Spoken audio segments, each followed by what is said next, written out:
저기요. 괜찮아요? 눈 좀 떠보세요. 제발. 혜수가 달려가 여자의 코앞에 손을 가져다 댔습니다. 숨이 느껴지지 않았습니다. 혜수가 두 손을 깍지 끼고 여자의 명치 위를 힘껏 눌렀습니다.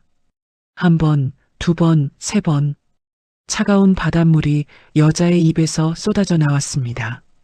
명품 코트는 찢어져 있었고 이마에서는 피가 흘러내리고 있었습니다. 그런데 손목에는 수천만 원짜리 시계가 채워져 있었고 코트 안주머니에는 누군가 목숨 걸고 지키려 한 듯한 방수 파우치가 꽉 쥐어져 있었습니다. 간신히 눈을 뜬 여자에게 혜수가 물었습니다. 누구세요? 이름이 뭐예요? 여자는 혜수의 얼굴을 멍하니 올려다보며 한마디만 내뱉었습니다. 모르겠어요. 내가 누군지. 주민 37명뿐인 이 작은 섬에 바다가 한 여자를 밀어보냈습니다. 아무도 몰랐습니다.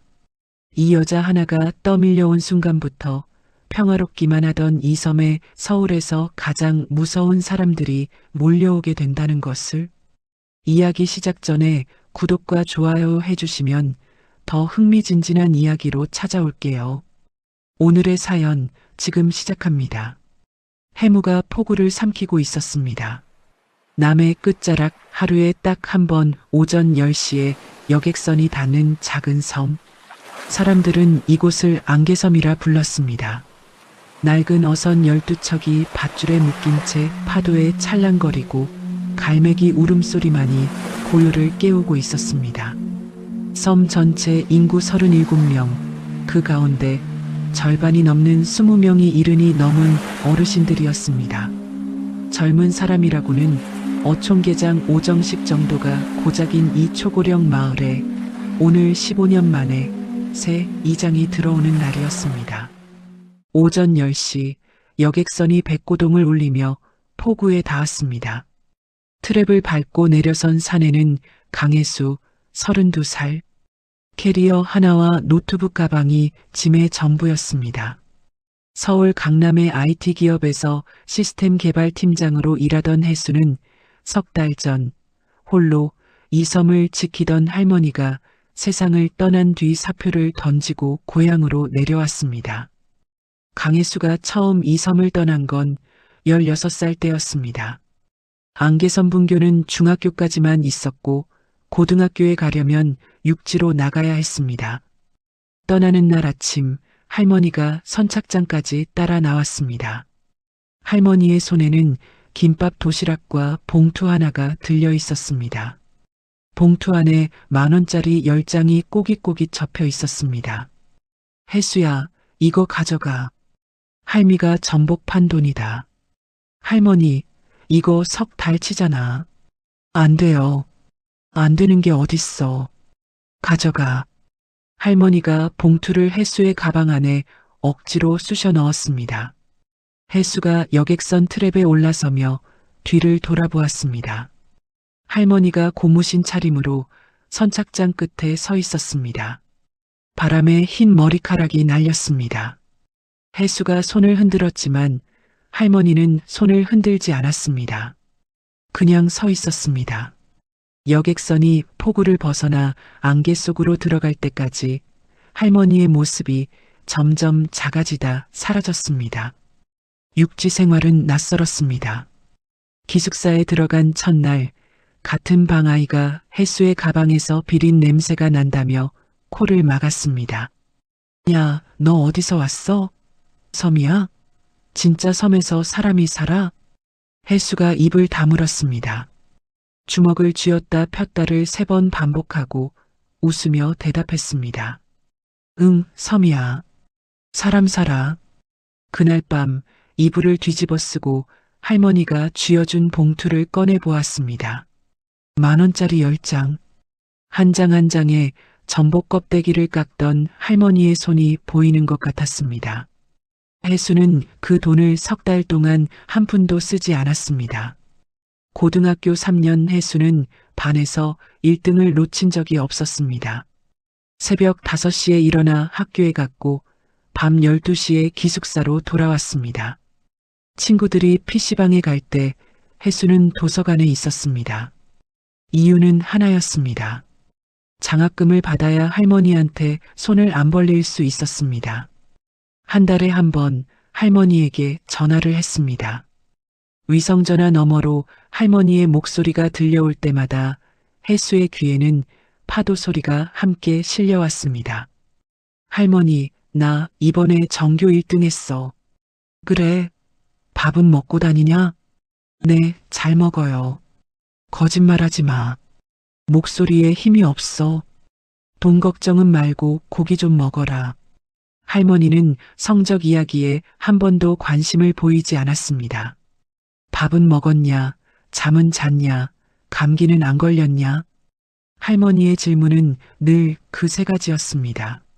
서울에 있는 대학교에 전액 장학금으로 붙었을 때 혜수는 합격 소식을 전하러 안개섬에 돌아갔습니다. 여객선에서 내리자 할머니가 선착장에 서 있었습니다. 4년 전 떠날 때와 똑같은 자리에 똑같은 고무신을 신고 서 있었습니다.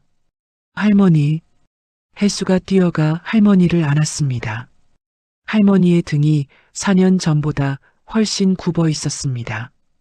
혜수의 품 안에서 할머니가 작게 느껴졌습니다. 할머니, 나 서울대학교 붙었어. 장학금으로. 그래, 잘했다. 밥은 먹었냐? 혜수가 울음을 터뜨렸습니다. 할머니는 등을 토닥이며 한마디를 보탰습니다. 울긴 왜 울어? 밥이나 먹자. 대학 시절 혜수는 과외와 아르바이트를 4개씩 뛰었습니다. 새벽에는 편의점, 낮에는 수업, 저녁에는 과외, 주말에는 식당 서빙. 잠을 4시간 이상 잔 적이 없었습니다. 그 와중에도 컴퓨터 프로그래밍에 빠져들었습니다. 밤새 코드를 짜면서도 피곤한 줄 몰랐습니다. 화면 위에서 자기가 만든 프로그램이 돌아가는 걸 볼 때 그물에 전복이 걸려 올라올 때 할머니가 짓던 웃음이 떠올랐습니다. 무언가를 만들어내는 기쁨은 바다에서나 화면 앞에서나 같았습니다. 졸업 후 강남의 IT 기업에 입사했습니다. 입사 동기 30명 가운데 혜수만 비서울 출신이었습니다. 회식 자리에서 상무가 물었습니다. 강혜수 씨, 고향이 어디라고? 남해 안개섬이요. 섬? 거기 인터넷도 돼? 사람들이 웃었습니다. 혜수도 웃었습니다. 하지만 소주잔을 쥔 손에 힘이 들어갔습니다. 혜수는 이를 악물고 일했습니다. 3년 만에 팀장이 되었습니다. 입사 동기 중 가장 빠른 승진이었습니다. 월급의 절반을 안개섬에 보냈습니다. 할머니는 매번 같은 말을 했습니다. 돈은 왜 보내? 나는 쓸 데가 없어. 네가 써. 혜수가 보낸 돈은 할머니 통장에 고스란히 쌓여 있었습니다. 할머니는 한 푼도 쓰지 않았습니다. 승진을 거듭하며 혜수의 삶은 바빠졌습니다. 야근이 일상이 되었고 주말에도 노트북을 펼쳤습니다. 한 달에 한 번 하던 전화가 2달에 한 번이 되고 석 달에 한 번이 되었습니다. 섬에 가겠다는 약속을 6번 잡았다가 6번 다 취소했습니다. 할머니, 미안해요. 이번에도 못 갈 것 같아요. 다음 달에 꼭. 그래, 바쁘면 안 와도 돼. 할미는 괜찮아. 전화 너머로 할머니의 목소리가 예전보다 느려진 것을 혜수는 알아채지 못했습니다. 석 달 전 새벽 3시 혜수의 전화기가 울렸습니다. 정식이었습니다. 혜수야.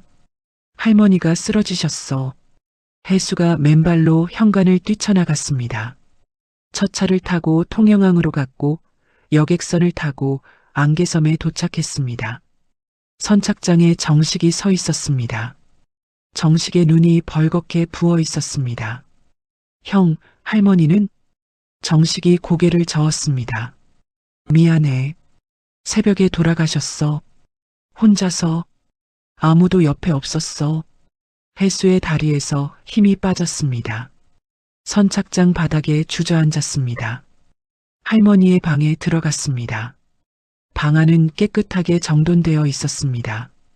이불이 반듯하게 접혀 있었고 벽에는 해수가 대학 입학할 때 찍은 사진이 걸려 있었습니다. 베개 밑에서 봉투 하나가 나왔습니다. 해수가 보낸 돈이 한 장도 빠짐없이 들어 있었습니다.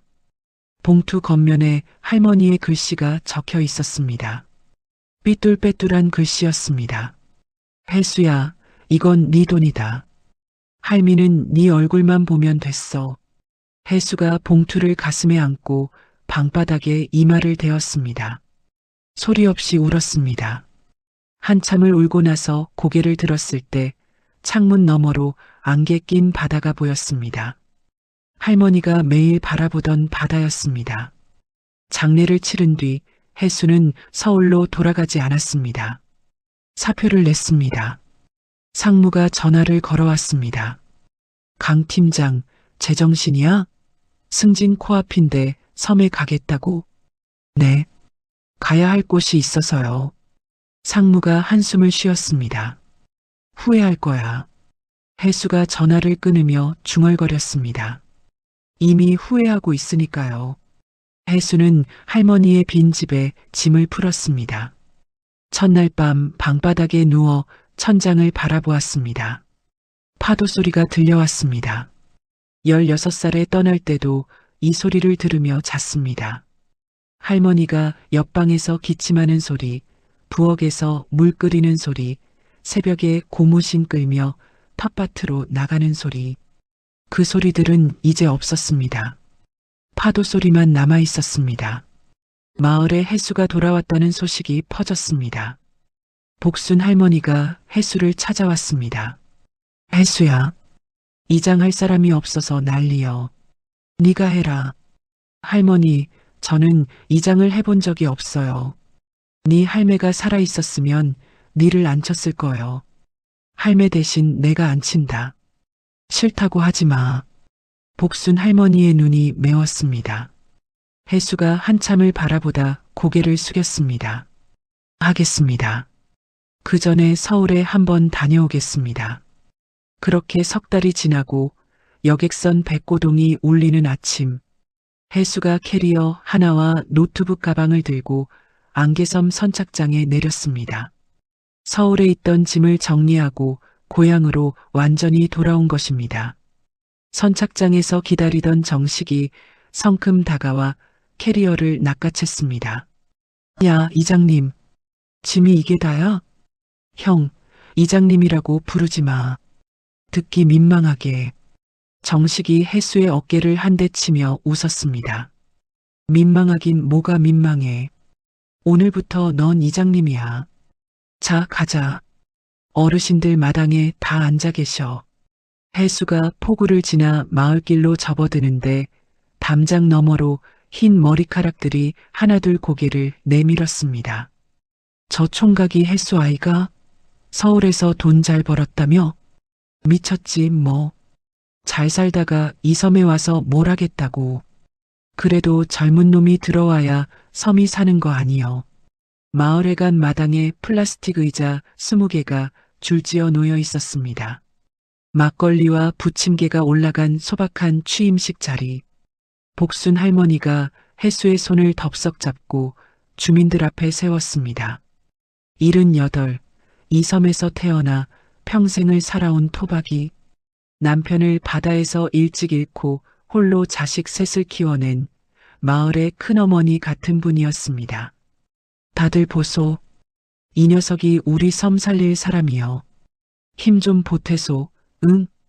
복순 할머니의 쩌렁한 목소리가 마당을 울렸습니다. 주민 몇몇이 박수를 쳤지만 대부분은 팔짱을 낀 채 해수를 위아래로 훑어보기만 했습니다. 그때 막걸리 잔이 탁 소리를 내며 내려앉았습니다. 마을 최고령 어부 칠복 영감이었습니다. 올해 82, 등이 굽었지만 눈빛만은 바다만큼 거칠었습니다. 칠복 영감이 의자에서 천천히 몸을 일으키며 해수를 똑바로 쏘아보았습니다. 이장이 바다를 알아? 파도를 알아? 마당의 웃음소리가 뚝 끊겼습니다.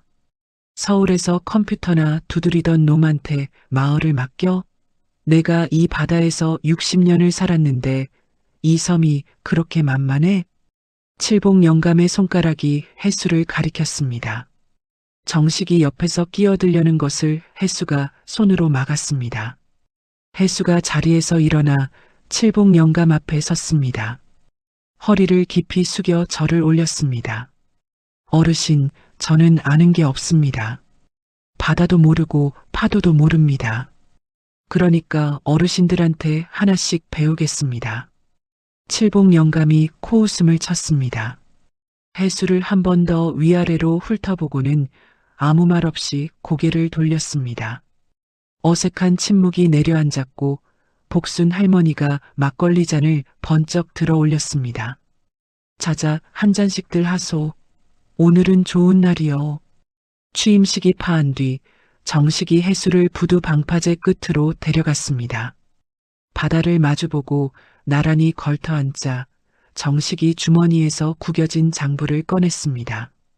보건소는 간호사 떠나고 반년째 비었어.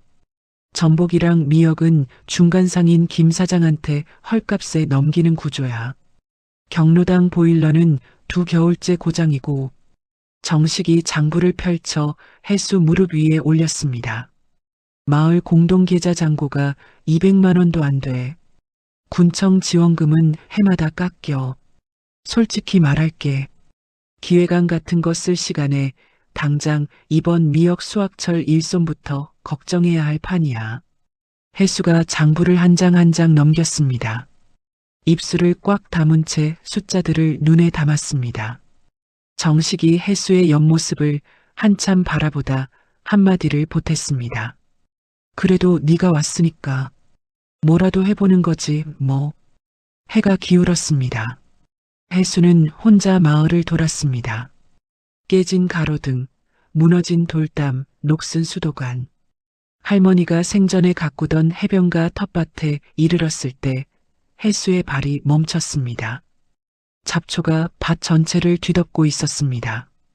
할머니가 매일 아침 허리를 굽히고 물을 주던 상추밭, 고추밭. 혜수의 눈가가 벌겋게 달아올랐습니다. 손등으로 눈을 한번 훔치고 주머니에서 수첩을 꺼냈습니다. 보일러 수리, 보건소 간호사, 특산물 직거래. 한 줄씩 적어 내려가는 글씨에 힘이 들어갔습니다. 그날 밤 마을회관에 홀로 앉은 혜수가 노트북을 펼쳤습니다. 화면 위에 안개섬 세계년 마을 활성화 계획이라는 제목을 찍고 커서를 놓은 채 한참을 바라보았습니다. 그리고 천천히 자판을 두드리기 시작했습니다.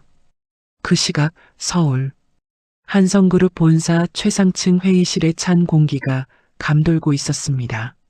일주일 전 심장마비로 세상을 떠난 윤 회장의 장례가 끝난 직후 긴급 이사회가 소집되어 있었죠. 기다란 테이블 한쪽 끝에 윤서진이 앉아 있었습니다. 29, 윤 회장의 전처 소생 외동딸.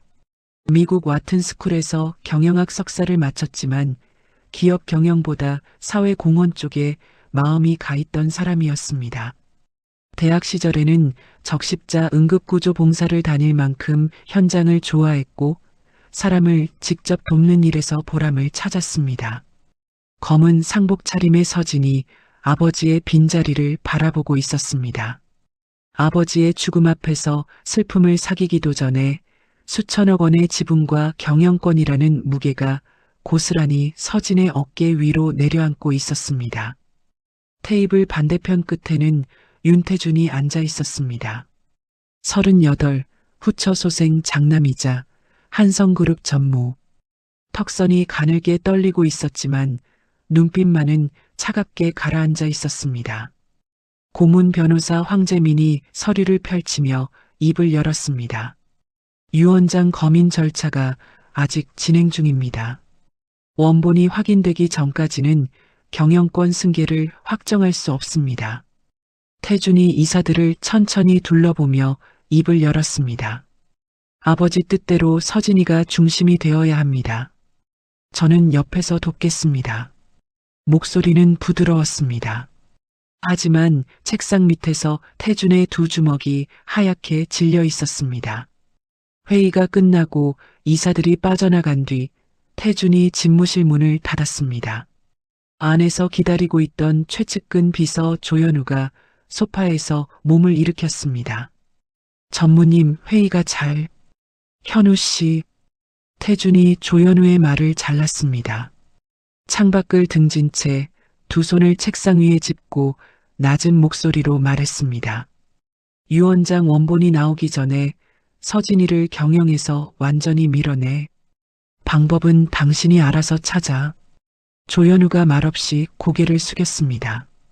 태준이 서랍에서 낡은 지갑을 꺼냈습니다. 지갑 안쪽에 오래된 사진 한 장이 끼워져 있었습니다. 남해 바다를 배경으로 어린 태준과 서진이 나란히 웃고 있는 가족여행 사진. 태준의 엄지가 사진 위를 느리게 쓸었습니다. 후처 소생이라는 이유로 아버지는 태준을 한 번도 정면으로 바라본 적이 없었습니다. 어머니는 매일 같은 말을 반복했습니다. 네가 이 집에서 살아남으려면 서진이보다 10배는 더 해야 한다. 그 말이 20년 넘게 가슴팍에 못처럼 박혀 있었습니다. 태준이 지갑을 소리 없이 닫았습니다. 그날 밤 서진은 아버지의 서재에 홀로 들어갔습니다. 불을 켜지 않은 서재 안에서 서진의 손이 책장 뒤 숨겨진 금고를 더듬었습니다. 금고 문이 열리자 봉인된 서류 봉투 하나가 들어 있었습니다. 아버지의 필체가 선명했습니다. 서진아, 이것만은 네가 직접 열어라. 서진의 손끝이 떨렸습니다. 봉투를 뜯어 쏟아낸 것은 서류 뭉치와 USB 하나, 한성그룹의 비자금 계좌 내역, 그리고 태준이 지난 5년간 빼돌린 돈의 흐름이 빼곡하게 정리되어 있었습니다. 서진이 서류를 읽어내려가는 손이 점점 빨라졌습니다. 바로 그 순간 서재 천장 구석에 숨겨진 작은 렌즈가 붉은 빛을 깜빡이고 있었습니다. 조현우가 자신의 사무실에서 태블릿 화면을 들여다보고 있었죠. 서진이 금고를 열고 봉투를 꺼내고 서류를 펼치는 장면이 고스란히 찍히고 있었습니다. 조현우가 전화기를 들었습니다. 전무님, 서진 아가씨가 금고를 열었습니다. 봉투 안의 서류와 USB를 모두 가져갔습니다. 수화기 너머에서 태준의 숨소리가 한참 동안 이어졌습니다. 그리고 전화가 끊겼습니다. 태준이 다른 번호를 눌렀습니다. 신호음이 3번 울린 뒤 굵은 남자의 목소리가 받았습니다. 기사장, 나야. 태준이 창밖의 서울 야경을 내려다보며 말했습니다. 그 건 진행해. 전화가 끊어졌습니다. 남해 안개섬에서는 혜수가 홀로 노트북 불빛 아래 자판을 두드리고 있었고 서울의 어둠 속에서는 서진을 향한 그물이 소리 없이 좁혀지고 있었습니다. 안개섬에서 이장 생활을 시작한 지 보름이 지났습니다. 혜수는 매일 밤 마을회관에 혼자 남아 노트북을 두드렸습니다. 특산물 직거래 플랫폼 구축, 노인 돌봄 시스템 도입, 빈집을 고쳐 게스트하우스로 만드는 방안, 서울에서 쌓은 IT 경력을 총동원한 기획안이었습니다. 혜수는 완성된 기획안을 들고 군청에 전화를 걸었습니다. 네, 안개섬 이장 강혜수입니다. 마을 활성화 기획안을 제출하고 싶은데요. 수화기 너머 담당 공무원의 목소리가 시큰둥했습니다. 아, 이장님. 죄송한데요. 올해 도서지역 예산이 전부 삭감됐습니다. 검토가 어렵겠네요. 혜수가 수화기를 내려놓고 한참을 마을회관 천장만 바라보았습니다. 기획안을 3번 고쳤었는데 전화 한 통에 끝이 난 겁니다. 정식이 풀이 죽은 혜수를 선착장으로 끌고 갔습니다. 방파제 끝에 나란히 걸터 앉아 정식이 소주잔을 따라 혜수 앞에 밀었습니다. 이장님, 군청은 원래 안 움직여. 내가 10년을 봤는데 한 번도 달라진 적 없어. 혜수가 소주를 한 입 털어넣으며 물었습니다. 그럼 형은 어떻게 하자는 건데?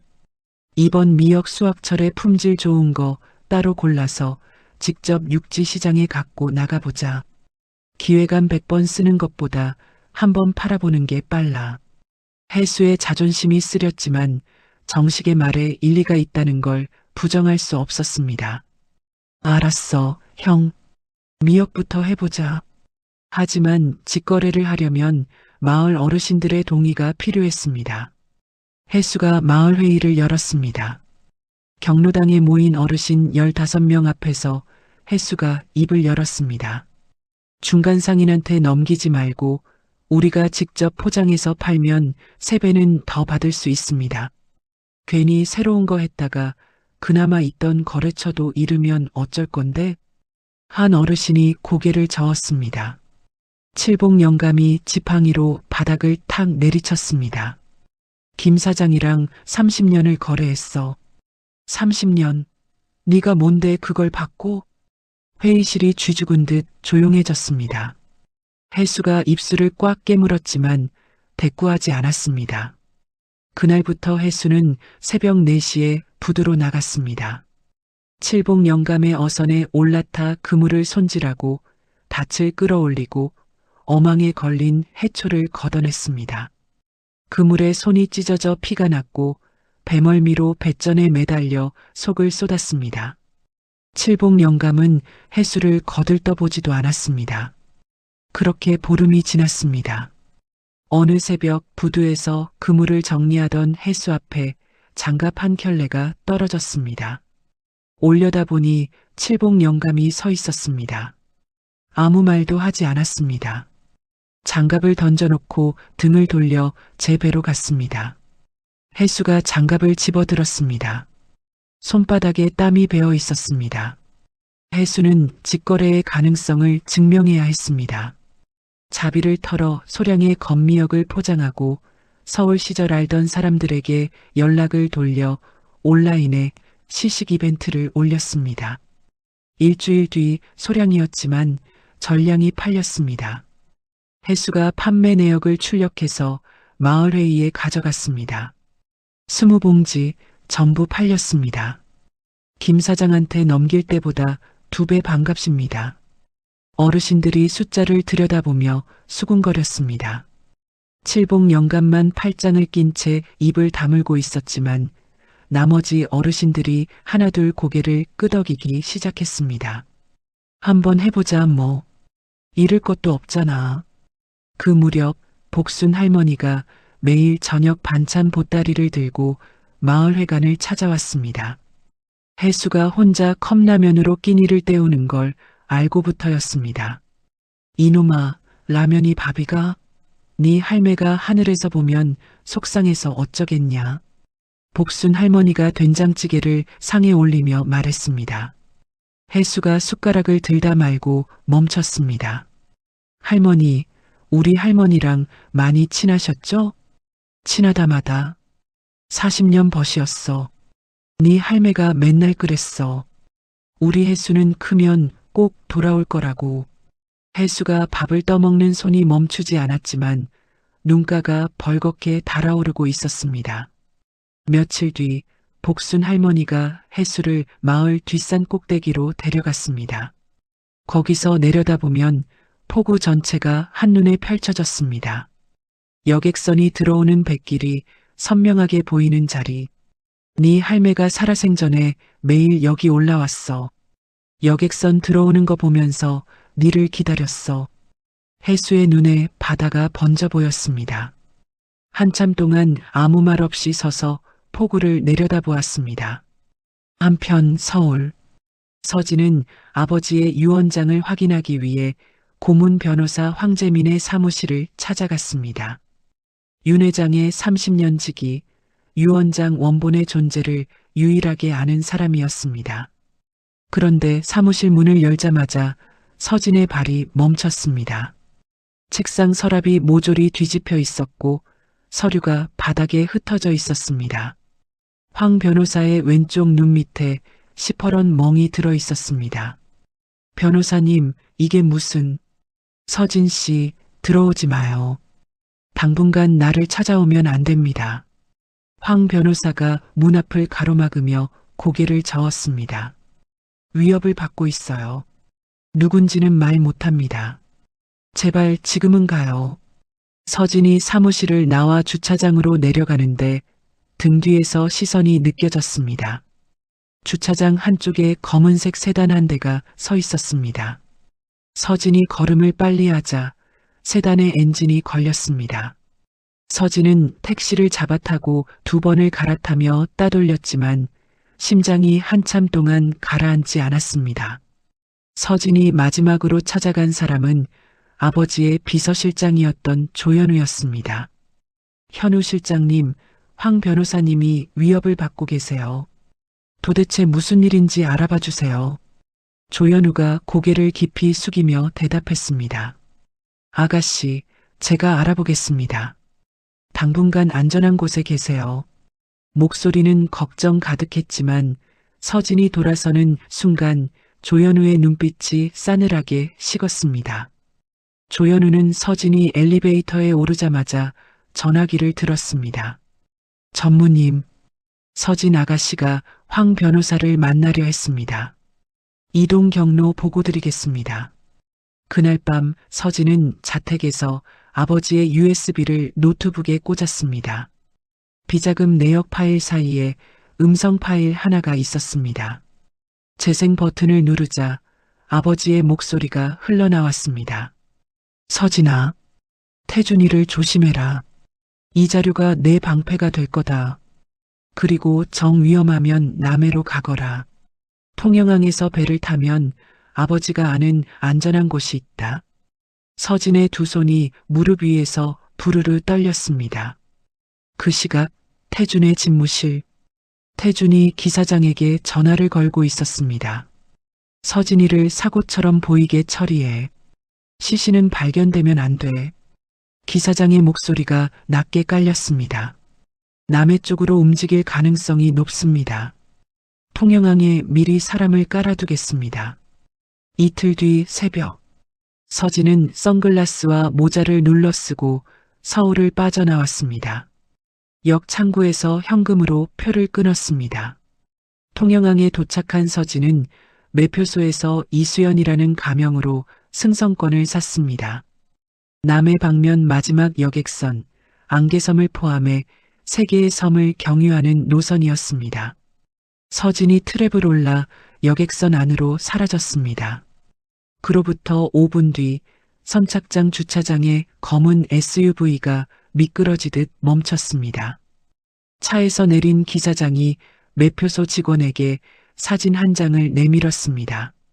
이 여자 봤소? 오늘 배 탔소? 직원이 사진을 들여다보았지만 선글라스를 쓴 여자의 얼굴은 떠오르지 않았습니다. 승선 명부에도 윤서진이라는 이름은 없었습니다. 기사장이 명부를 내려놓으며 옆에 부하에게 고개를 끄덕였습니다. 이 시간에 이쪽으로 가는 배는 저것 하나뿐이야. 한 명 태워. 부하가 뛰어가 여객선 트랩에 올라탔습니다.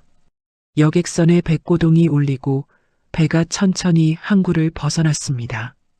여객선이 남해 연안을 지나 안개섬 방향으로 항로를 잡은 것은 밤 11시가 넘어서였습니다. 뱃멀미에 지친 승객 대부분이 좌석에서 고개를 떨군 채 잠들어 있었습니다. 서진은 창가 구석 자리에 몸을 웅크리고 앉아 코트 안쪽 허리춤에 묶어둔 방수 파우치를 손으로 한 번 더 확인했습니다. 아버지가 남긴 서류와 USB가 그 안에 들어 있었습니다. 그때 선내 조명이 한꺼번에 꺼졌습니다. 엔진 소리가 뚝 끊기고 배 전체가 암흑에 잠겼습니다. 승객들이 비명을 질렀고 좌석 사이로 짐가방이 굴러다녔습니다. 통영항에서 기사장 일행이 기관실 연료 라인에 손을 써둔 결과였습니다. 여객선은 조류에 밀려 항로를 벗어나기 시작했습니다. 혼란 속에서 복도 끝에 서 있던 남자 하나가 서진을 향해 걸어왔습니다. 기사장이 승객으로 위장시켜 태운 요원이었습니다. 서진은 어둠 속에서 다가오는 남자의 윤곽을 보았습니다. 설명할 수 없는 공포가 등줄기를 타고 올라왔습니다. 서진이 좌석을 박차고 일어나 갑판 쪽으로 뛰었습니다. 남자가 뒤를 쫓았습니다. 갑판 위에서 서진의 발이 젖은 바닥에 미끄러졌고 몸이 난간에 부딪혔습니다. 오른쪽 관자놀이가 쇠난간에 강하게 찍혔습니다. 시야가 하얗게 번쩍이더니 서진의 몸이 난간 너머로 기울었습니다. 어둠 속 바다가 서진을 삼켰습니다. 차가운 바닷물이 온몸을 감쌌습니다. 거센 해류가 서진의 몸을 안개선 방향으로 끌고 갔습니다. 의식이 흐려지는 가운데서도 서진의 두 손은 코트 자락을 놓지 않았습니다. 허리춤에 묶인 방수 파우치의 매듭이 가까스로 버티고 있었습니다. 다음 날 동이 트기 직전 해수는 할머니의 텃밭에 물을 주러 해변으로 내려가고 있었습니다. 모래밭 위에 무언가가 보였습니다. 처음에는 해초더미인 줄 알았습니다. 가까이 가서야 사람이라는 걸 알았습니다. 세련된 코트 차림에 손톱에 매니큐어가 남아 있었지만 온몸에 상처가 나 있었고 오른쪽 관자놀이가 크게 부어올라 있었습니다. 해수가 무릎을 꿇고 손목에 손을 대보았습니다. 맥박이 있었습니다. 가늘지만 분명히 뛰고 있었습니다. 해수가 여인을 등에 업었습니다. 마을 보건소까지 전력으로 달렸습니다. 보건소에 눕히자마자 복순 할머니가 달려왔습니다. 해녀 시절의 경험이 몸에 배어있는 할머니가 이불을 가져오라 소리치며 젖은 옷을 벗기고 마른 이불로 여인의 몸을 감쌌습니다. 정식이 위성전화로 육지병원에 연락을 시도했지만 해무가 극심하게 끼어 여객선 운항이 전면 취소된 상태였습니다. 최소 이틀은 배가 안 뜬대요. 정식의 말에 해수가 이를 악물었습니다. 그러면 여기서 버텨야지. 다른 방법이 없잖아. 마을의 전직 간호조무사 송 여사가 소식을 듣고 보건소로 뛰어왔습니다. 여인의 몸 상태를 꼼꼼히 살핀 송 여사가 고개를 들었습니다. 탈수가 심하고 체온이 많이 떨어졌는데 생명에는 지장 없을 거예요. 다만 머리를 많이 다쳤어요. 깨어나더라도 기억이 좀 문제가 될 수 있어요. 해수와 복순 할머니가 젖은 코트를 벗기는 과정에서 코트 안쪽 허리춤에 단단히 묶인 작은 파우치를 발견했습니다. 방수 재질의 지퍼가 달린 파우치였습니다. 해수가 파우치를 풀어 보건소 서랍에 넣어두었습니다. 이 사람 소지품인 것 같으니까 깨어나면 직접 확인하게 하자. 복순 할머니가 고개를 끄덕였습니다. 반나절이 지나 여인이 눈을 떴습니다. 천장을 올려다보는 눈동자가 한참 동안 초점을 잡지 못했습니다. 해수가 조심스럽게 다가가 물었습니다. 괜찮으세요? 여기는 안개섬이라는 작은 섬이에요. 해변에서 제가 발견했어요. 여인의 입술이 가늘게 떨렸습니다. 여기가 어디라고요? 남의 안개섬이요. 이름이 뭔지 기억나세요? 여인이 한참 동안 천장을 바라보았습니다. 눈동자가 좌우로 흔들리더니 고개를 천천히 저었습니다. 모르겠어요. 아무것도 기억이 안 나요. 여인의 눈에 공포가 차올랐습니다. 자기가 누구인지, 어디서 왔는지, 왜 바다에 빠졌는지 아무것도 모르는 사람의 눈이었습니다. 해수는 그 눈빛을 보며 이것이 단순한 사고가 아닐 수 있다는 생각이 들었습니다. 소식을 들은 마을 주민들이 보건소 앞에 몰려들었습니다. 문 사이로 여인을 훔쳐보며 수군거렸습니다. 세상에, 저 옷 좀 봐. 손톱에 그게 뭐여? 매니큐어? 향수 냄새까지 나. 육지에서 온 귀한 집 자식이 틀림없어. 복순 할머니가 자기 옷을 가져와 여인에게 입히며 주민들을 둘러보았습니다. 이름을 모르니 우리가 하나 지어주자. 어때? 해수가 창밖 바다를 한번 바라보고 입을 열었습니다. 바다가 보내준 사람이니까 바다라고 부르면 어떨까요? 어르신들이 고개를 끄덕였습니다. 바다. 그날부터 여인의 이름이 되었습니다. 칠복 영감이 보건소 문 앞에서 팔짱을 끼고 서 있다가 해수에게 다가왔습니다. 해류 방향으로 봐서 이 사람은 통영 쪽 항로에서 떠내려온 거야. 어젯밤에 여객선 사고가 있었는지 알아봐. 해수가 고개를 숙여 감사를 표하고 마을회관으로 달려갔습니다. 컴퓨터를 켰지만 통신 사정이 열악해서 페이지가 제대로 열리지 않았습니다. 위성전화로 통영해경에 전화를 걸었습니다. 최근에 해상사고가 접수된 게 있습니까? 접수된 사고는 없습니다. 해수가 전화를 끊고 수첩을 펼쳤습니다. 바다의 목에 걸려있던 가느다란 금목걸이에서 발견한 이니셜을 적어두었습니다.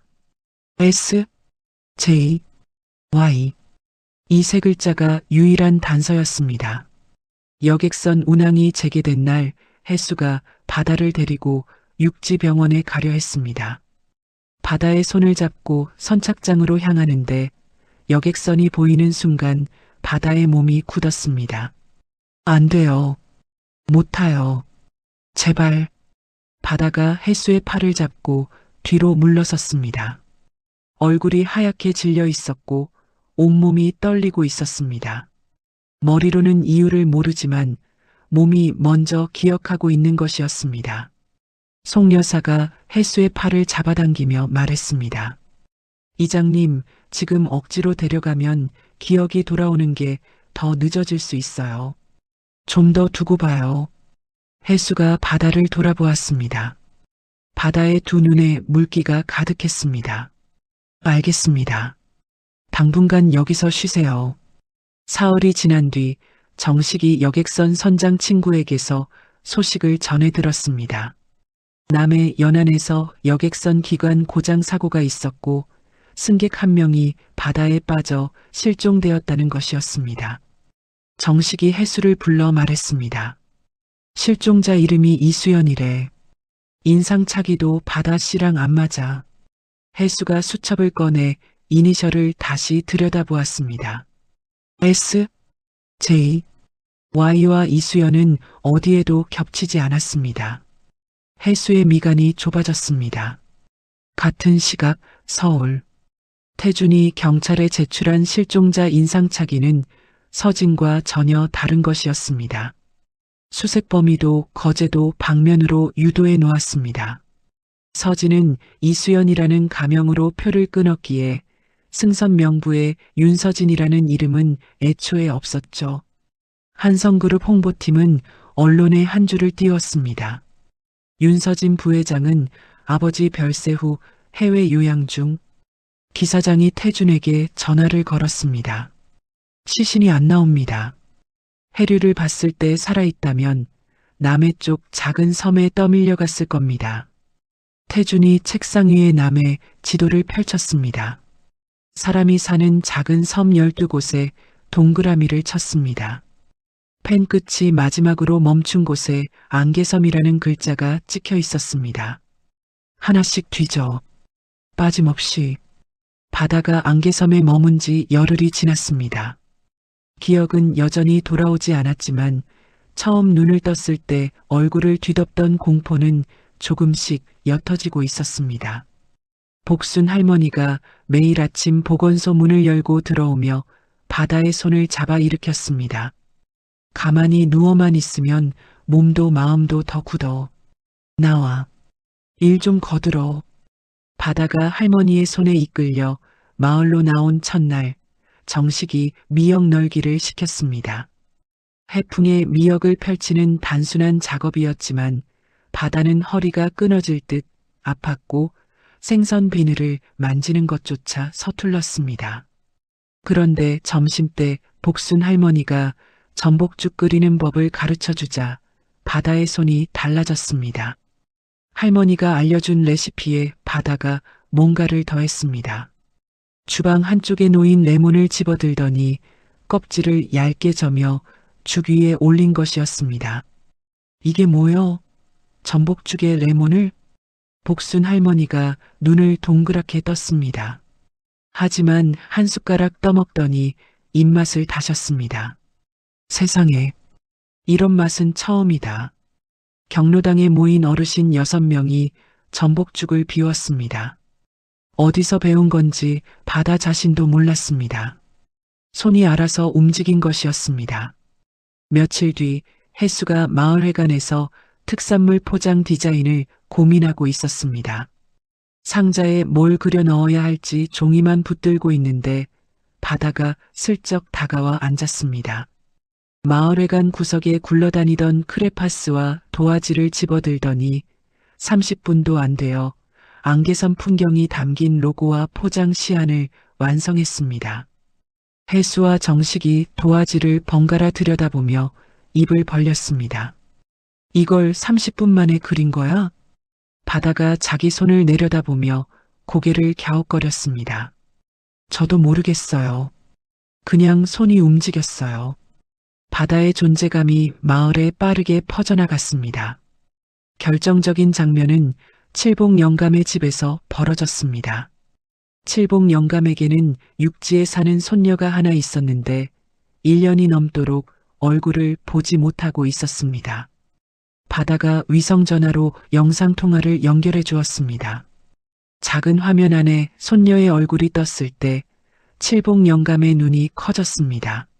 할아버지, 보고 싶었어요. 칠복 영감이 화면을 두 손으로 움켜쥐었습니다. 입술이 떨렸지만 말이 나오지 않았습니다. 주름진 볼을 타고 눈물이 흘러내렸습니다. 통화가 끝난 뒤 칠복 영감이 바다를 바라보았습니다. 한참을 쳐다보다가 짧게 한마디를 했습니다. 고맙다. 칠복 영감이 외부 사람에게 고맙다는 말을 한 건 이 섬에서 처음이었습니다. 혜수는 바다와 함께 마을 이곳저곳을 돌아다니는 시간이 늘었습니다. 폐교된 분교 건물을 함께 청소하다 먼지투성이가 되어 서로의 얼굴을 보며 웃음이 터졌고 해질녘 방파제에 나란히 앉아 고등어를 구워 먹기도 했습니다. 바다가 타들어가는 고등어를 바라보며 말했습니다. 기억이 안 나는 것도 나쁘지만은 않아요. 모든 게 새로우니까. 혜수가 고등어를 뒤집는 척하며 고개를 돌렸습니다. 가슴이 뛰는 걸 들키고 싶지 않았습니다. 어느 오후 바다가 해변을 산책하다 갑자기 쓰러졌습니다. 머리를 두 손으로 감싸 쥐고 모래 위에 주저앉았습니다. 혜수가 달려가 부축했습니다. 바다씨, 괜찮아요? 머릿속에 뭔가 스쳐요. 어두운 바다 엔진 소리, 누가 소리를 질러요. 바다의 이마에 식은땀이 맺혀 있었습니다. 하지만 그것이 전부였습니다. 구체적인 기억으로는 이어지지 않았습니다. 그 뒤 며칠간 혜수는 밤마다 마을회관 컴퓨터 앞에 앉았습니다. S, J, Y 이니셜과 여객선 사고 시점을 넣고 남의 연안 실종 기사를 교차로 뒤졌습니다.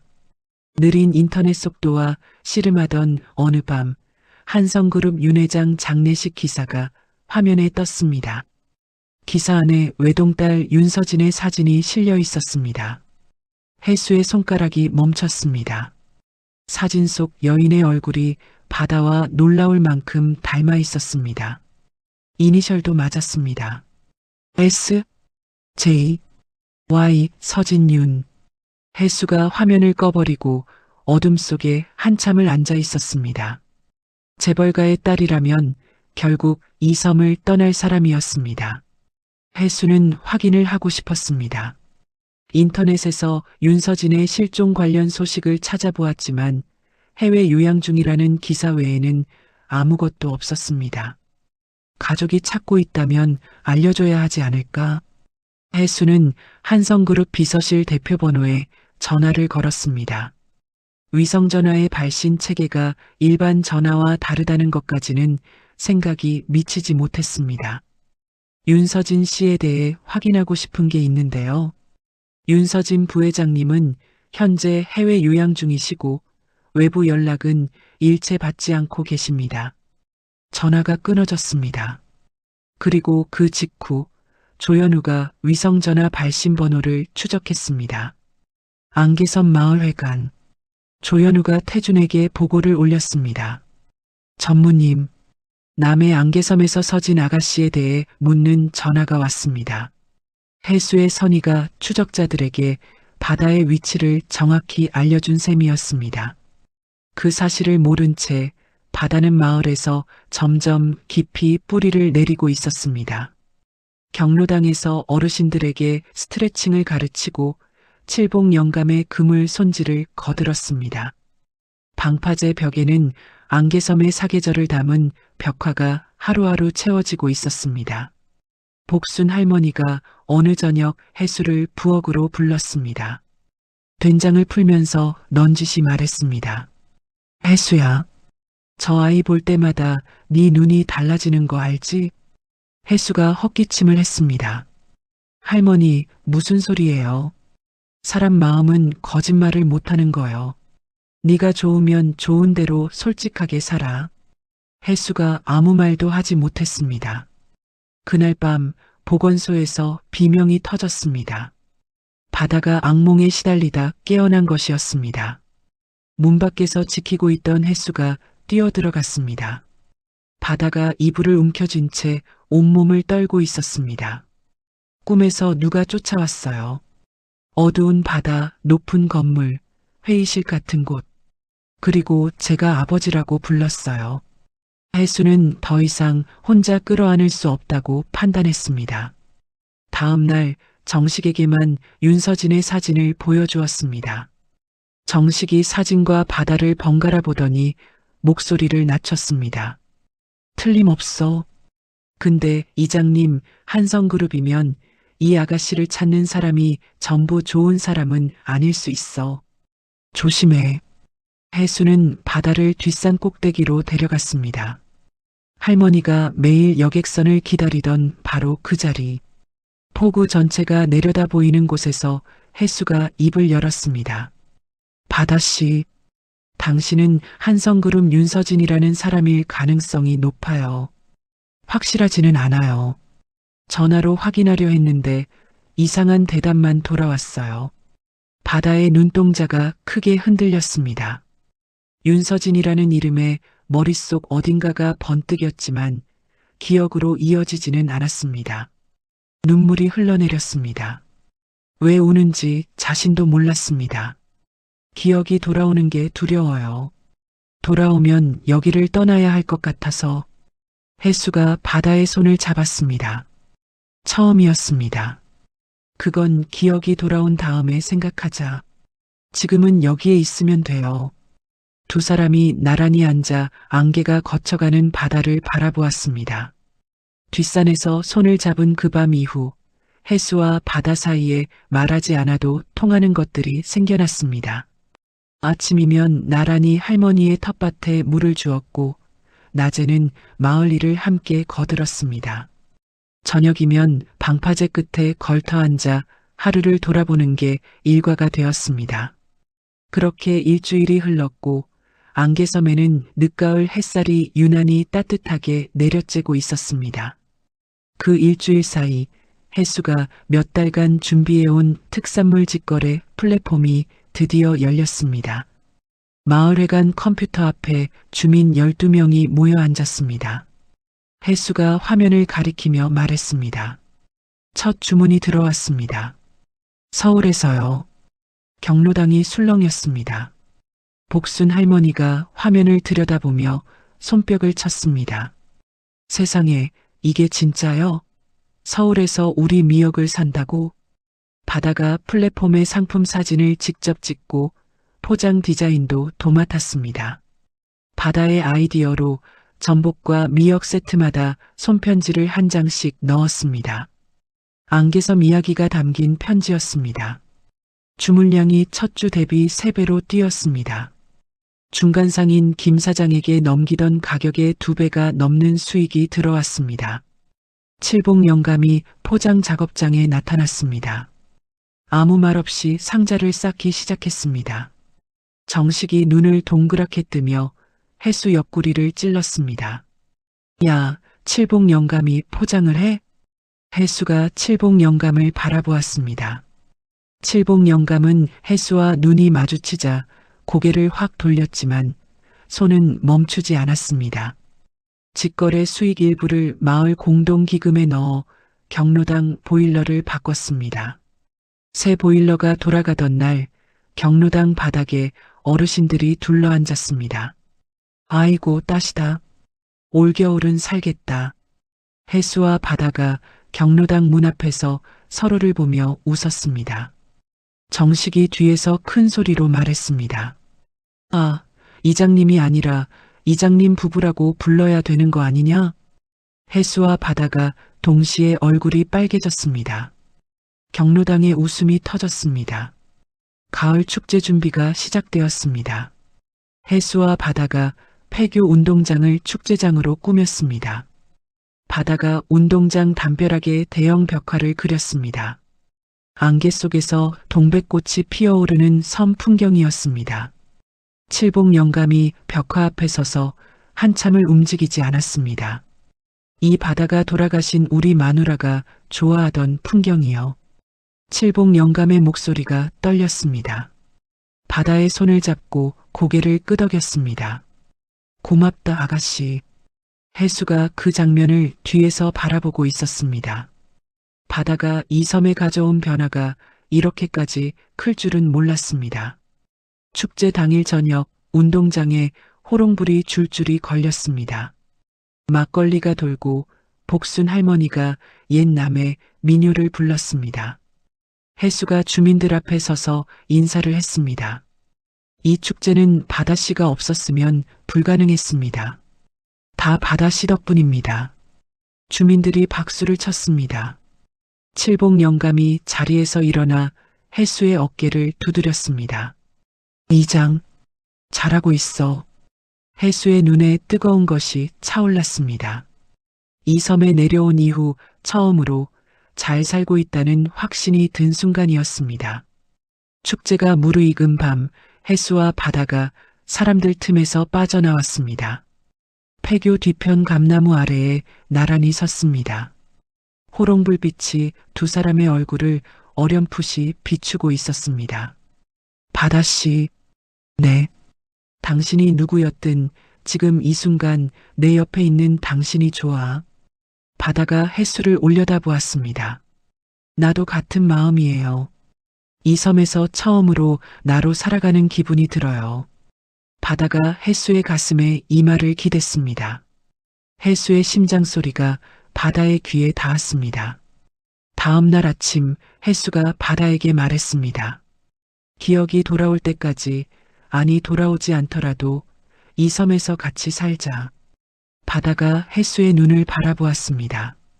여기서의 삶이 내가 기억 못하는 과거보다 더 진짜 같아요.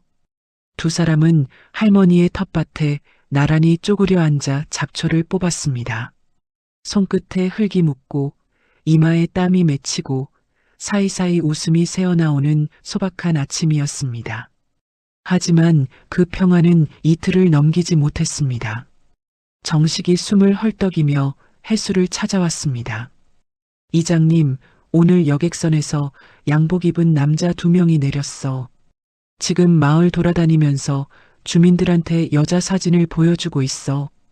혜수의 얼굴이 굳었습니다. 사진 봤어? 슬쩍 봤는데 바다씨야. 틀림없어. 혜수가 바다를 복순 할머니 집 다락방에 숨기고 정식과 함께 남자들을 뒤따랐습니다. 남자들은 마을 슈퍼에서 주인 박 씨에게 사진을 내밀었습니다. 혹시 이 여자 보신 적 있습니까? 최근에 이 섬에 표류해 온 사람이 있느냐고요. 박 씨가 사진을 들여다보다 고개를 저었습니다. 처음 보는 얼굴인데 그런 사람 없어요. 남자들이 항구 쪽 횟집에서도 같은 질문을 반복했습니다. 정식이 남자 한 명의 뒤를 밟았습니다. 골목 안에서 남자가 위성전화로 누군가에게 보고하는 걸 들었습니다. 아직 확인 안 됐습니다. 내일 하루 더 뒤져보겠습니다. 정식이 혜수에게 돌아와 말했습니다. 이장님, 저 사람들은 가족을 찾는 게 아니야. 말투가 달라. 임무를 수행하는 사람들이야. 남자 중 한 명이 방파제를 걸으며 바다가 그린 벽화를 발견했습니다. 사진을 찍어 누군가에게 보냈습니다. 혜수가 그 장면을 멀리서 지켜보며 이를 악물었습니다. 벽화 한 구석에 바다가 무의식적으로 흘려 쓴 S자가 있었습니다. 그날 밤 자정 혜수가 몰래 방파제로 나가 페인트로 그 부분을 덮었습니다. 남자들이 이틀을 뒤졌지만 주민들은 한결같았습니다. 복순 할머니는 사진을 들이밀어도 노안이라 뭐가 뭔지 모르겠다며 돌아섰고, 칠복 영감은 30년 바다를 봤는데 사람이 떠내려온 적 없다고 잘라 말했습니다. 남자들이 다음 날 첫 여객선을 타고 떠났습니다. 선착장에서 혜수와 마주쳤을 때 명함 한 장을 내밀었습니다. 이장님, 혹시 이 여자를 보시면 연락 주십시오. 가족이 찾고 있습니다. 명함에는 회사 이름 없이 전화번호만 찍혀 있었습니다. 혜수가 나중에 그 번호를 추적해 보니 주인이 없는 대포폰이었습니다. 혜수는 정식과 함께 여객선 선장에게 부탁해 앞으로 낯선 사람이 타면 미리 알려달라는 경계 체계를 만들었습니다. 혜수가 복순 할머니 집으로 달려갔습니다. 다락방 문을 열자 바다가 무릎을 끌어안고 앉아 있었습니다. 얼굴이 하얗게 질려 있었습니다. 다 떠났어요. 괜찮아요. 혜수의 말에도 바다의 떨림이 멈추지 않았습니다. 나를 찾는 사람들 얼굴은 기억 안 나요. 그런데 몸이 기억해요. 그 사람들은 나를 도우러 온 게 아니에요. 혜수가 바다를 끌어안았습니다. 내가 지킬게. 혜수의 목소리는 단단했지만 바다를 아는 두 팔이 가늘게 떨리고 있었습니다. 낯선 남자들이 떠난 지 사흘 뒤 기상청이 10년 만에 최강 폭풍을 예보했습니다. 여객선 운항이 무기한 중단되면서 안개섬이 완전히 고립되었습니다. 혜수는 아침부터 마을을 뛰어다녔습니다. 비상식량과 식수를 집집마다 나눠주고 해안가 어선 12척을 이중으로 결박했습니다. 경로당의 어르신들을 모아 함께 지내도록 이불과 난로를 준비했습니다. 폭풍 경보가 내려지기 하루 전 마지막 여객선에서 낚시 장비를 든 남자 3명이 내렸습니다. 여객선 선장이 정식에게 연락을 넣었습니다. 정식아, 오늘 낚시객 3명이 내렸어. 정식이 혜수에게 전했지만 두 사람 모두 폭풍 대비에 정신이 팔려 있었습니다. 낚시객이면 뭐 빈방에서 묵겠지. 일단 보일러 연료부터 경로당에 옮기자. 그 3명은 기사장과 부하 둘이었습니다. 섬 반대편 빈 양식장 창고에 짐을 풀고 문을 걸어 잠갔습니다. 기사장이 창고 틈새로 마을 쪽을 바라보며 부하에게 말했습니다. 폭풍이 오면 섬이 마비돼. 그때 움직인다. 그날 오후 경로당에서 어르신들이 모여 이야기를 나누고 있었습니다. 복순 할머니가 말을 하던 중 갑자기 입이 굳었습니다. 왼쪽 팔이 축 늘어지더니 할머니의 몸이 옆으로 쓰러졌습니다. 어르신들의 비명이 경로당을 가득 채웠습니다. 송여사가 달려왔습니다. 할머니의 눈동자와 팔다리 반응을 확인하더니 얼굴이 하얗게 변했습니다. 뇌에 피가 새는 것 같아요. 3시간 안에 병원에 가야 해요. 혜수가 위성전화를 붙잡고 육지병원 응급실에 연결했습니다. 신호가 끊기고 잡히기를 반복하다 겨우 연결되었습니다. 혈압을 낮추고 머리를 높이 해서 절대 움직이지 마세요. 최대한 빨리 데려오셔야 합니다. 혜수가 전화를 끊고 창밖을 보았습니다. 바람이 어선의 밧줄을 미친 듯이 흔들고 있었습니다. 배도 못 뜨고 헬기도 못 나는 상황. 혜수가 보건소 벽을 주먹으로 내리쳤습니다. 왜 이 섬에는 의사 한 명이 없는 거야? 바다가 복순 할머니 옆에 붙었습니다. 혈압을 재고 자세를 잡아주고 송여사와 교대하며 밤새 할머니를 지켰습니다. 기억은 없었지만 바다의 손놀림은 정확했습니다. 서진이 대학 시절 적십자 응급구조 봉사에서 배운 것들이 몸에 새겨져 있었던 것이었습니다. 혜수가 바다의 침착한 모습을 보며 옆에 앉았습니다. 바다씨 고마워요. 할머니한테 고마워해요. 할머니가 나를 살려줬는데 나도 할머니를 지켜야죠. 새벽 폭풍이 잠깐 약해졌습니다. 정식이 자기 어선을 끌고 부두에 나타났습니다. 내가 할머니를 육지에 데려다 드릴게. 이 바다에서 40년을 살았어. 이 정도 파도는 뚫는다. 칠복 영감이 정식 뒤에 서 있었습니다. 혼자 보내면 안 돼. 나도 탄다. 혜수와 마을 장정들이 할머니를 들것에 실어 부두로 옮겼습니다. 바다가 모포를 여며주며 할머니의 손을 잡았습니다. 정식의 어선이 파도를 가르며 어둠 속으로 나갔습니다. 부두에 남은 주민들이 손을 모으고 고개를 숙였습니다. 혜수도 부두 끝에 서서 어선의 불빛이 사라질 때까지 바라보았습니다. 양식장 창고에서 기사장이 쌍안경을 내렸습니다. 어선이 나갔다. 마을이 비었어. 지금이다. 혜수가 보건소로 돌아왔을 때 바다가 없었습니다. 뒷문이 열려 있었고 약품 상자가 바닥에 흩어져 있었습니다. 간이 침대가 뒤집혀 있었습니다. 혜수의 얼굴에서 핏기가 빠졌습니다. 바다씨, 폭풍우 속으로 뛰어나가 마을 전체를 미친 듯이 뒤졌습니다. 기사장 일행이 바다를 끌고 간 곳은 뒷산 중턱의 양식장 창고였습니다. 바다의 입을 막고 있던 천이 풀렸습니다. 기사장의 얼굴이 보이는 순간 바다의 머릿속에서 댐이 무너졌습니다. 여객선 갑판에서 자신을 쫓던 남자, 어둠 속 바다에 빠지던 순간 서울에서의 도주, 아버지의 서재, 아버지의 장례식, 기억이 한꺼번에 쏟아져 돌아왔습니다. 바다가 머리를 움켜쥐고 바닥에 쓰러졌습니다.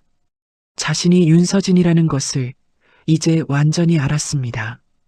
기사장이 쓰러진 바다 위에 서서 말했습니다. 서류를 내놓으면 살려준다. 어디 있어? 서류는 보건소 서랍 안방수 파우치에 있었습니다. 서진은 그 사실을 기억해냈지만 입 밖으로 꺼내지 않았습니다. 이를 악물고 기사장을 올려다보았습니다. 그 서류는 이미 복사본이 있어요. 내가 믿는 사람한테 맡겨뒀어요. 나를 없앤다고 해결될 일이 아니에요. 기사장의 눈이 좁아졌습니다. 즉시 처리하려던 판단을 멈추고 전화기를 꺼내 어딘가에 확인 연락을 취했습니다.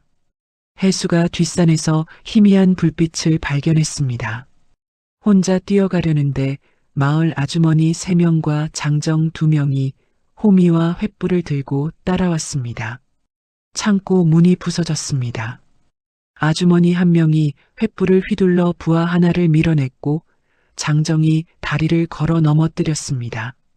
혜수가 기사장과 정면으로 맞붙었습니다. 주먹이 오갔고 기사장이 쇠파이프를 집어들어 혜수의 옆구리를 내리쳤습니다. 혜수가 몸을 접으며 비틀거렸지만 이를 악물고 바다의 손을 잡아 끌었습니다. 창고를 빠져나와 뒷산 비탈길을 내달렸습니다. 기사장이 뒤쫓았지만 혜수는 어린 시절 할머니와 전복을 따러 다니던 해안 절벽 아래 해식동굴로 바다를 이끌었습니다. 좁은 바위 틈을 비집고 들어가 몸을 숨겼습니다. 기사장은 험한 지형과 폭풍의 길을 잃고 더 이상 쫓아오지 못했습니다. 동굴 안은 좁고 어두웠습니다. 바다가 옷자락을 찢어 혜수의 옆구리를 감아주었습니다. 혜수가 이를 악물며 벽에 등을 기댔습니다. 다 기억났어요.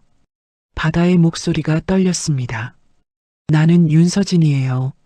아버지가 돌아가셨고 이복 오빠가 나를 죽이려 했어요. 서류는 보건소 서랍에 있어요. 방수 파우치 안에.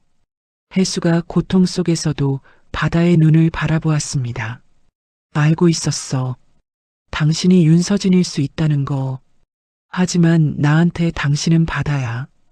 바다가 혜수의 가슴에 얼굴을 묻었습니다. 밖에서 폭풍이 울부짖었고 동굴 안에서 두 사람이 서로를 껴안고 있었습니다. 동굴 밖으로 새벽빛이 스며들었습니다. 폭풍이 지나간 뒤에 바다는 거짓말처럼 고요했습니다. 혜수가 벽에 기대어 눈을 떴습니다. 옆구리를 감싼 옷자락에 피가 배어 있었고 몸을 일으킬 때마다 갈비뼈 쪽에서 뜨거운 통증이 밀려왔습니다. 바다가 혜수의 팔을 어깨에 걸쳤습니다. 기대어. 천천히 가요. 두 사람이 동굴을 빠져나와 해안길을 따라 마을로 향했습니다.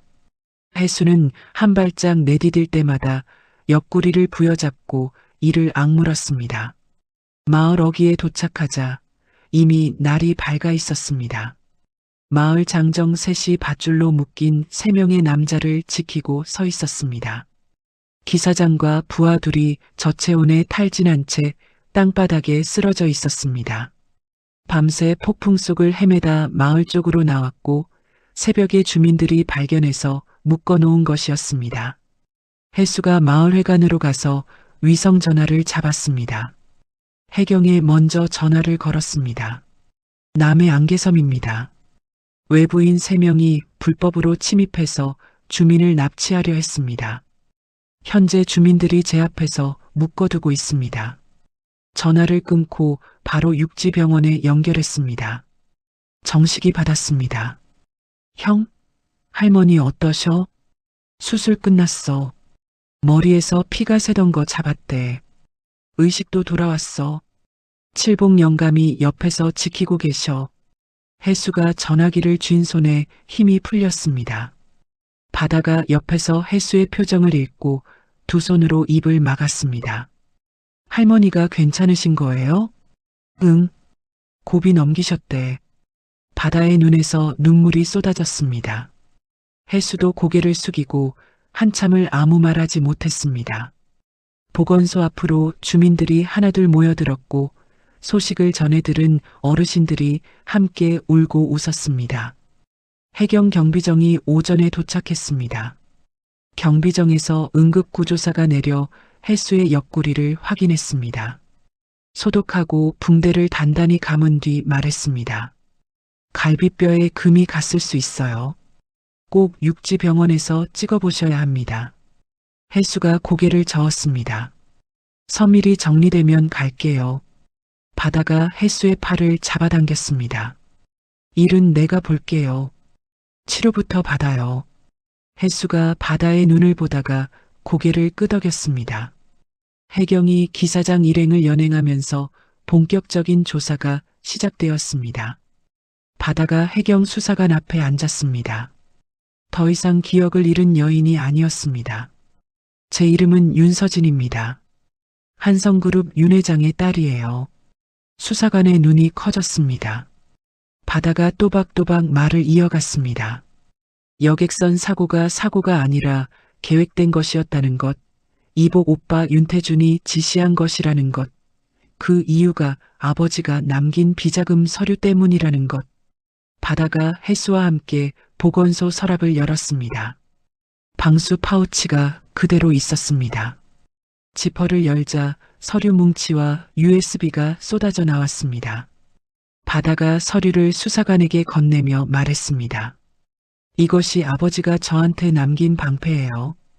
검찰이 수사에 착수했습니다. USB 안에 들어있던 아버지의 음성 파일과 횡령 내역이 결정적 증거가 되었습니다. 체포된 기사장이 신문을 받았습니다.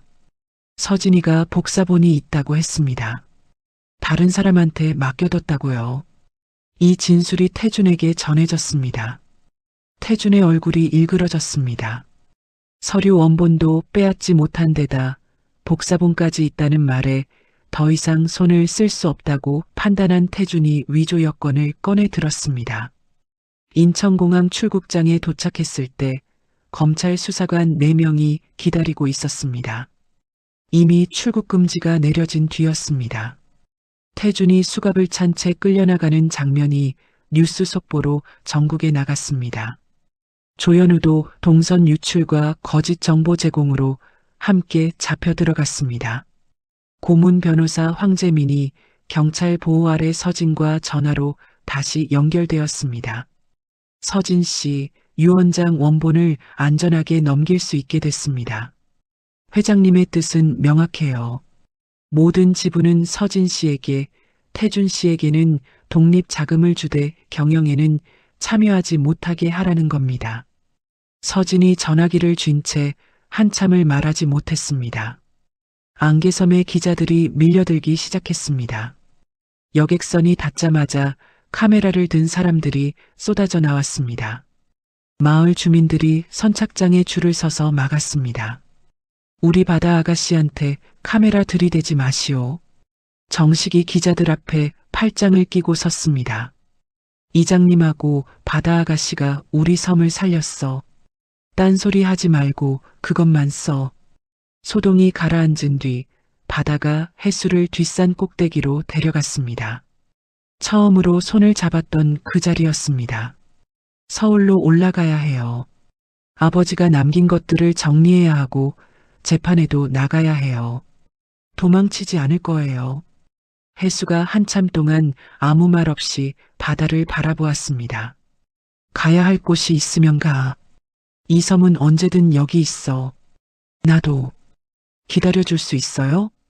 이 섬은 기다리는데 익숙해. 할머니가 매일 여기서 여객선을 기다렸던 것처럼. 전날 밤 육지병원에서 복순 할머니가 전화를 걸어왔습니다. 목소리가 약했지만 또렷했습니다. 바다야, 네가 갈 곳에서 할 일 다 하고 이 할머니 살아있을 때 한 번 더 와라. 약속이다. 바다가 전화기를 양손으로 감싸 쥐고 한참을 울었습니다. 할머니, 꼭 다시 갈게요. 약속해요. 떠나는 날 아침 선착장의 주민들이 모두 나왔습니다. 아주머니들이 미역과 젓갈을 보따리에 싸서 바다의 손에 쥐어주었습니다. 정식이 바다의 캐리어를 들어주며 말했습니다.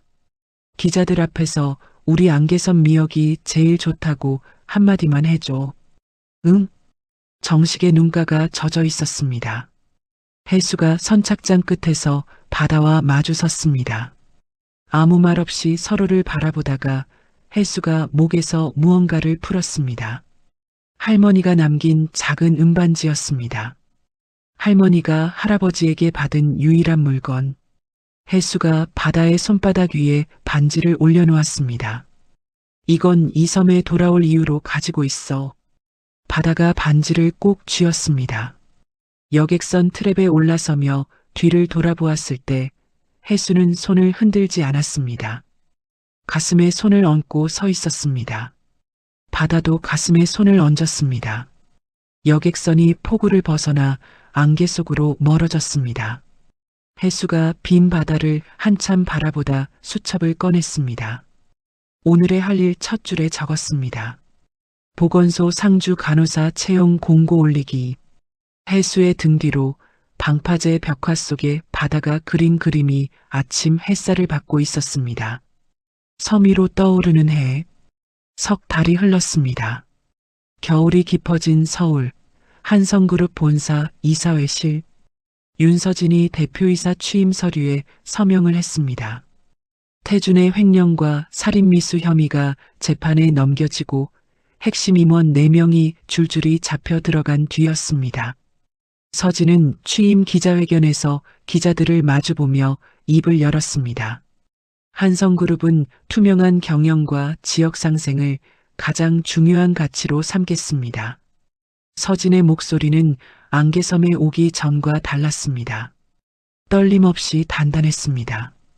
취임 직후 서진은 모두가 말린 결정을 내렸습니다. 아버지 시절의 비자금 문제를 포함해 그룹의 어두운 과거를 스스로 공개하고 자진 시정한 것이었습니다. 주가가 곤두박질 쳤고 임원들이 반발했습니다. 부회장님, 아니 대표님, 이러다 그룹이 무너집니다. 서진이 회의실을 둘러보며 말했습니다. 감추면 썩어요. 드러내면 낫고요. 제가 그걸 배운 곳이 있어요.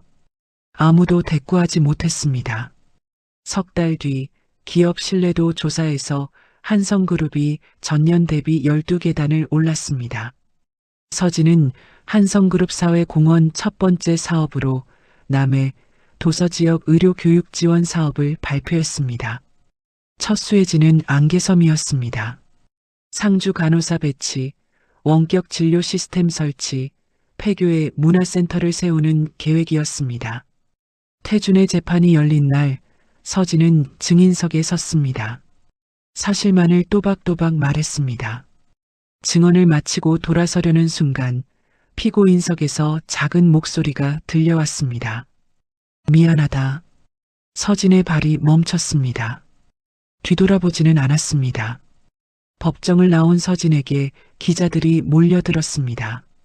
태준 전무에 대해 한마디 해주십시오. 형제간의 일이라 마음이 아프지만 법이 판단할 일입니다. 서진이 그 말만 남기고 차에 올랐습니다. 나중에 태준의 소지품에서 오래된 사진 한 장이 나왔습니다.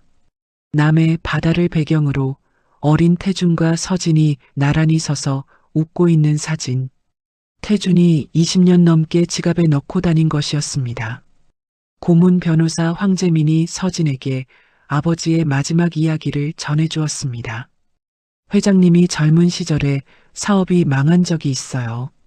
그때 한 달 동안 숨어 지낸 곳이 안개섬이었습니다. 거기서 다시 일어설 힘을 얻으셨대요. 평생 그 섬을 마음의 안전한 곳으로 간직하셨고 마지막에 따님한테 그곳을 알려주신 겁니다. 서진의 눈에 물기가 차올랐습니다. 아버지가 보내준 곳에서 자신도 삶을 되찾은 것이었습니다. 안개섬에서 혜수는 변함없이 이장 일을 하고 있었습니다. 직거래 플랫폼 주문을 처리하고 마을도로 보수공사를 감독하고 어르신들 건강을 챙겼습니다. 하지만 저녁이면 방파제 끝에 혼자 앉아 수평선을 바라보는 버릇이 생겼습니다. 정식이 가끔 옆에 와서 소주를 따라주었습니다. 이장님, 여객선은 매일 오잖아. 기다려봐. 복순 할머니가 2달 만에 건강을 회복하고 섬으로 돌아왔습니다. 칠봉 영감과 정식이 같은 여객선에서 내렸습니다. 선착장에 주민 전원이 나왔습니다. 할머니가 부축을 받으며 트랩을 내려서자마자 혜수를 보고 물었습니다. 바다는 안 왔어? 혜수가 웃으며 대답했습니다. 할머니, 그 사람은 바쁜 사람이에요. 복순 할머니가 혀를 찼습니다. 바쁜 게 뭐가 중한디? 사람이 중하지. 그 한마디가 혜수의 가슴에 깊이 박혔습니다. 겨울이 지나고 봄이 왔습니다. 동백꽃이 붉게 피기 시작한 어느 아침, 혜수는 마을회관에서 공문을 확인했습니다. 한성그룹 사회공헌팀에서 보낸 것이었습니다. 지원사업 실무 협의를 위해 담당자가 곧 방문할 예정이라는 내용. 혜수는 평범한 업무로 여기고 봄맞이 정비를 위해 부두로 나갔습니다. 오전 10시 여객선이 들어왔습니다. 혜수가 부두에서 자재를 정리하고 있는데 트랩에서 내려오는 사람들 가운데 낯익은 모습이 보였습니다. 단정한 봄 코트에 캐리어를 끌고 있었지만 발에는 섬에서 신던 것과 똑같은 노란 고무신을 신고 있었습니다. 바다였습니다. 바다가 선착장에 발을 내딛고 혜수와 눈이 마주쳤습니다. 두 사람 모두 움직이지 못했습니다. 바다가 캐리어를 놓고 천천히 걸어왔습니다. 코트 주머니에서 무언가를 꺼냈습니다. 혜수의 은반지였습니다. 돌아올 이유가 있다고 했잖아요. 뒤에서 지켜보던 주민들이 환호성을 질렀습니다. 칠봉 영감이 고개를 돌려 눈물을 감추었고 정식이 두 팔을 벌리며 소리쳤습니다. 내가 뭘 했어. 여객선은 매일 온다고. 복순 할머니가 지팡이를 짚고 부두까지 나왔습니다. 바다가 할머니에게 달려가 안겼습니다. 할머니, 약속 지켰죠? 이 할미가 살아있을 때 와야 약속을 지킨 거지. 할머니가 울면서도 웃었습니다. 바다가 혜수에게 사업 계획서를 꺼내 보였습니다. 한성그룹 경영은 전문 경영인에게 맡기고 자신은 사회공헌 부문을 총괄하되 거점을 안개섬에 두겠다는 것이었습니다. 폐교를 고쳐 도서지역 사회적 기업 본부로 만들고 섬과 육지를 잇는 상생 모델을 직접 세우겠다는 계획. 도망치는 게 아니에요. 아버지가 이 섬에서 다시 일어섰던 것처럼 나도 여기서 새 길을 만들 거예요.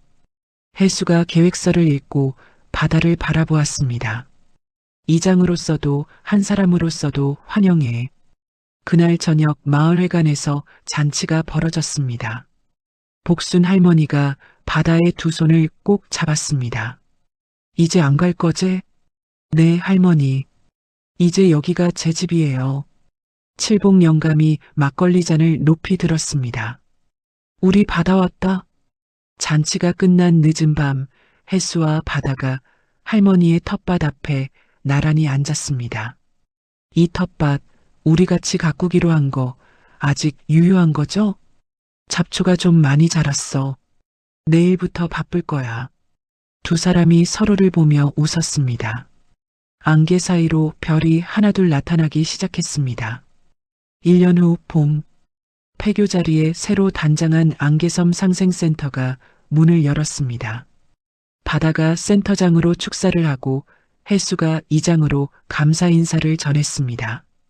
육지에서 귀농 희망자 12명이 섬을 둘러보러 왔습니다. 보건소에는 상주 간호사가 배치되었고 여객선은 하루 2번으로 늘었습니다.